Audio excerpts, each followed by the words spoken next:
मैंने आयशा को पहली बार अपनी कज़न की शादी में देखा था। वो आज़ाद कश्मीर की रहने वाली थी और मेरी कज़न की यूनी फेलो भी थी। पहली नज़र में ही मुझे उससे मोहब्बत हो गई। मैंने मौका देखते ही उसे प्रपोज कर दिया, लेकिन उसने मुझे कहा कि वो शादी से पहले की मोहब्बत पर यकीन नहीं रखती। वो मुझसे कहने लगी कि अगर तुम्हें आपको पसंद हो तो मेरे घर रिश्ता भेज दे। तो मैंने कज़न की शादी के फौरन बाद उसके घर अपने माँ बाप को रिश्ते के लिए भेज दिया। तो उसके घर वालों ने हाँ कर दी और इस तरह हमारी मंगनी भी हो गई। हमारी शादी 2 साल बाद होनी थी, क्योंकि आयशा की पढ़ाई अभी मुकम्मल नहीं हुई थी। आयशा लाहौर की एक यूनिवर्सिटी से मास्टर्स कर रही थी और हॉस्टल में रहती थी। तो मेरी उससे फ़ोन पर बात होती थी। मैंने उसे काफ़ी दफ़ा बोला कि तुमसे मिलने आना चाहता हूँ, मगर वो मुझे साफ इनकार कर देती थी। मुझे कहती थी कि शादी से पहले मिलना जायज़ नहीं है। उसको ऐसी बातों की वजह से मुझे और भी प्यारी लगने लगी थी। उसे अपनी और अपने घर वालों की इज्जत का बहुत ख्याल था। मेरी छुट्टी ख़त्म होने पर मुझे फ्रांस वापस आना था। तो वापस आने से पहले मैंने आयशा को दोबारा ये ख्वाहिश की कि मैं फ्रांस जाने से पहले एक बार तुमसे मिलना चाहता हूँ। तो उसने मुझे कहा कि ठीक है, मैं एयरपोर्ट पर आपसे मिलने आ जाऊंगी। मैं अपनी फ़्लाइट वाले दिन एयरपोर्ट पर 4 घंटे पहले ही पहुंच गया। एयरपोर्ट पहुंचकर मैंने उसे कॉल की तो उसने मुझे कहा कि मैं थोड़ी देर में आती हूँ। 2 घंटे के मुसलसल इंतज़ार के बाद मैंने उसे कॉल की तो उसने मेरा नंबर मसरूफ़ कर दिया। 1 घंटे तक वो मेरा नंबर बार बार मसरूफ़ करती रही। फिर उसने कॉल अटेंड करते ही मुझे कहा कि मैं नहीं आ सकती, आप चले जाओ। इससे पहले कि मैं कुछ और कहता उसने कॉल बंद कर दी। तब मैंने दोबारा कॉल की तो उसका नंबर बंद जाने लगा। मुझे कुछ समझ नहीं आ रहा था कि आखिर वो ऐसा क्यों कर रही है। इतने में मेरी फ़्लाइट का वक्त हो गया और मैं उससे बगैर मिले फ्रांस आ गया। हाँ, आकर मैंने उसे कॉल की तो उसका नंबर फिर से बंद जा रहा था। मैं उसके घर कॉल करने ही वाला था कि मेरे घर से कॉल आ गई। मुझे मेरी अम्मी ने बताया कि आयशा के घर वाले हमारे घर आकर तुम्हारा रिश्ता तोड़ गए हैं। ये सुनकर मेरे पांव तले ज़मीन निकल गई। अम्मी ने मज़ीद मुझे बताया कि आयशा के घर वाले ये कह रहे थे कि ये रिश्ता हमारी बेटी को मंजूर नहीं, इसलिए हम ये रिश्ता यहीं ख़त्म करते हैं। मैंने अम्मी की कॉल बंद की और आयशा के घर कॉल की तो उनका नंबर भी बंद जा रहा था। कि लाख कोशिशों के बावजूद भी मेरा राब्ता आयशा और की फैमिली से नहीं हुआ तो मैं फिर से छुट्टी लेकर पाकिस्तान वापस आ गया। वहाँ पहुँचते ही आयशा के घर आज़ाद कश्मीर चला गया। वहाँ जाकर मुझे आयशा के घर वालों ने बताया कि आयशा लाहौर से वापस घर आई थी और तब उसने कहा कि उसे तुमसे शादी नहीं करनी।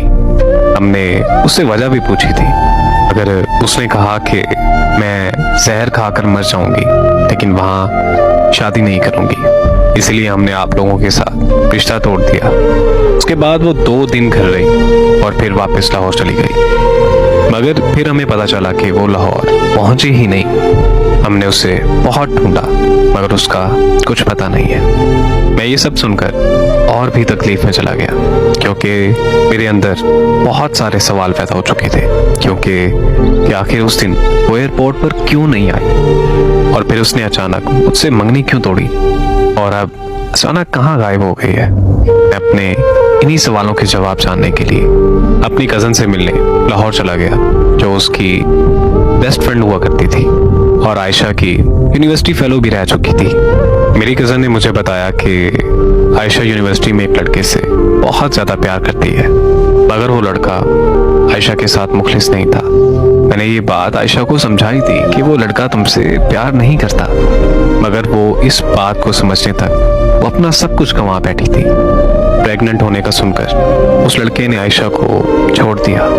आयशा ने उसकी बहुत मिन्नतें की मगर उस लड़के ने उसकी एक ना सुनी। आयशा बहुत अरसे तक डिप्रेशन में रही और फिर मेरी शादी पर उसे तुम मिल गए। आयशा खुश नहीं थी कि वो खुद को किसी मर्द के काबिल नहीं समझती थी। वो तुम्हें ये सब बताना चाहती थी मगर मैंने ही उसे मना कर दिया था, क्योंकि मैं ये चाहती थी कि वो अपने कल को भूलकर आज में जीना सीख ले। अपनी कज़न से आयशा के बारे में सुनकर मुझे बहुत दुख हुआ, पर अफसोस इस बात का था। फिर मैंने अपनी कज़न को कॉल की और ये कहा कि मुझे उस लड़के का एड्रेस या नंबर चाहिए जिसने आयशा को धोखा दिया था। मगर मेरी कज़न ने मेरी फ़ौरन कॉल काट दी और फिर मेरी कज़न ने थोड़ी देर बाद मुझे कॉल करके अपने घर बुलाया। मैं अपनी कज़न के घर लाहौर गया था। हाँ, आयशा भी मौजूद थी। आयशा को देखकर मेरी जान में जान आ गई। फिर आयशा मेरे पाँव में बैठ गई और मुझे कहने लगी कि मुझे माफ़ कर दो, मैंने तुम्हारे साथ बहुत गलत किया है। मैंने उसे फौरन चुप करवाया और तसल्ली दी और फिर बाद में ये पूछा कि मुझे बताओ कि आखिर हुआ क्या है। तो वो कहने लगी कि तुम्हारी कज़न ने तुम्हें सब बताया होगा। मैं उस लड़के से बहुत ज़्यादा प्यार करती थी, मगर उस लड़के ने मुझे धोखा दे दिया, मेरा इस्तेमाल करके मुझे छोड़ दिया। मैं हर रोज़ उसे याद करके रोती रहती थी। मुझे लगता था कि मेरी ज़िंदगी अब ख़त्म हो चुकी है। फिर पता नहीं तुम कहाँ से मेरी ज़िंदगी में आ गए, मुझे इज़्ज़त दी, मुझे बहुत सारा प्यार दिया, मुझे जीना सिखाया। हमारी मंगनी के बाद मैं भी तुमसे मिलना चाहती थी, मगर मुझे लगता था कि अगर मैं तुमसे शादी से पहले मिलूंगी तो तुम भी मुझे उसकी तरह इस्तेमाल करके छोड़ दोगे। मैं मानती हूँ कि तुम्हें लेकर ये सोच मेरी गलत थी। मेरे साथ जो हुआ उसके बाद मेरे अंदर एक खौफ सा तारी हो गया था। मैं तुमसे मिलने के लिए एयरपोर्ट आ रही थी कि अचानक उस लड़के की कॉल आ गई। वो मुझसे मिलना चाहता था, मगर मैं खुद को रोक नहीं पाई। मैं जब उससे मिली तो वो मुझसे माफ़िया मांगने लगा। मैंने उसे माफ़ कर दिया और फिर तुमसे मंगनी तोड़कर मैंने उसे शादी कर ली। मैं घर से भागना नहीं चाहती थी, मगर मुझे ये भी पता था कि मेरे घर वाले नहीं मानेंगे, क्योंकि लड़के का फ़िरका अहले तशी था, जबकि हम अहले सुन्नत जमात से थे।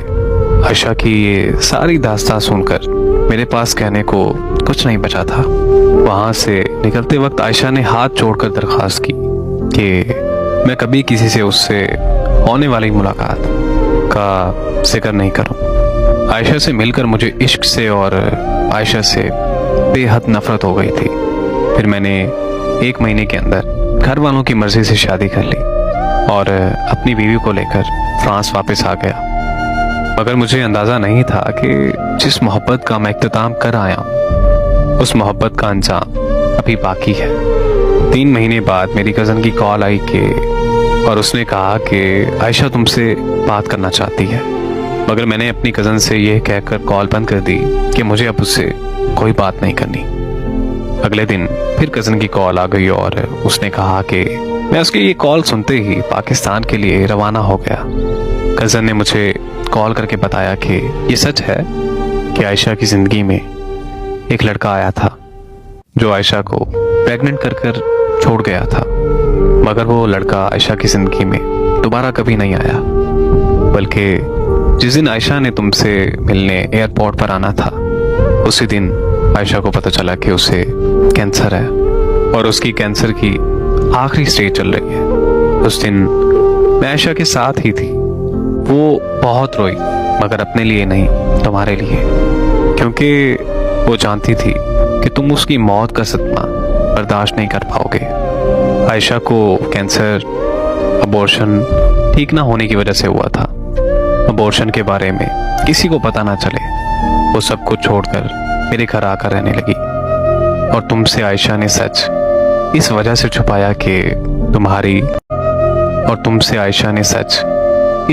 छुपाया कि तुम्हारी जिंदगी खराब ना हो। वो इस बात पर बहुत रोई है कि तुम उसे आखिरत में भी नहीं मिल सकोगे, क्योंकि वो खुद को दोज़ख का हकदार समझती है। मेरी कज़न ने मुझे बताया कि मैं ये सब तुम्हें बताना चाहती थी, मगर उसने कहा था कि जिस दिन तुमने किसी को कुछ बताया कि उसी दिन मैं तुम्हारा घर छोड़कर चली जाऊंगी।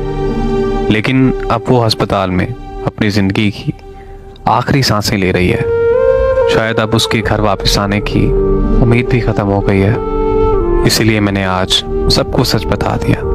तुम्हें इसलिए बता रही हूँ कि वो तुम्हारा नाम बार बार ले रही है। हो सके तो उसके जाने से पहले उससे आकर एक बार मिल लो। इसीलिए मैं फौरन पाकिस्तान के लिए निकल पड़ा था, मगर अफसोस कि मैं उसका आखिरी दीदार नहीं कर सका, क्योंकि मेरे पहुंचने से पहले उसे दफना दिया गया था।